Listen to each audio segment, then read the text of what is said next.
So I've been involved with the genital autonomy movement pretty soon after the events in Köln. I started looking into circumcision when I was 16, and in the US, it's extremely normal circumcision. It's very common that they do it to boys right after they're born in the hospital. They used to do it without even asking the parents. And when I looked into it, I had never seen an intact penis with a foreskin before. I was looking on Wikipedia, actually, and I was horrified by what circumcision was and what was removed. In the US, there isn't any education about the foreskin, even in medical literature. Of course, even when you have diagrams in school that show what the genitals look like, they're always depicted without a foreskin. This is the consequence of having a culture where circumcision is normal, where people don't know about their own bodies.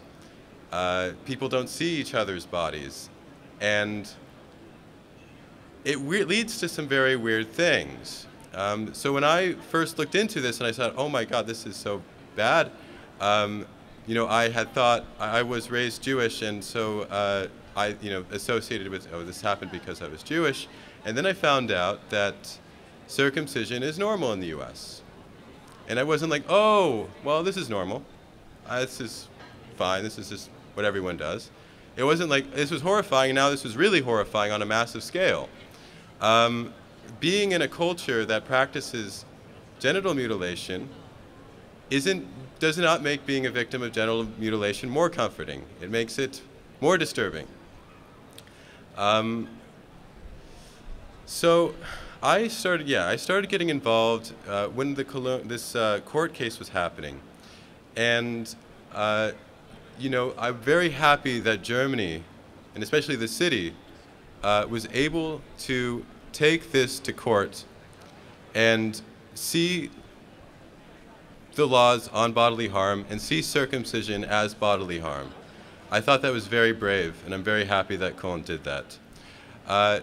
Unfortunately, in the US, most of the material, let's say medical literature, or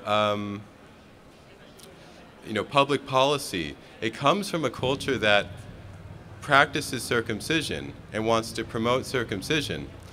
And unfortunately, you'll see medical organizations in the US promote it for some very, very dubious reasons.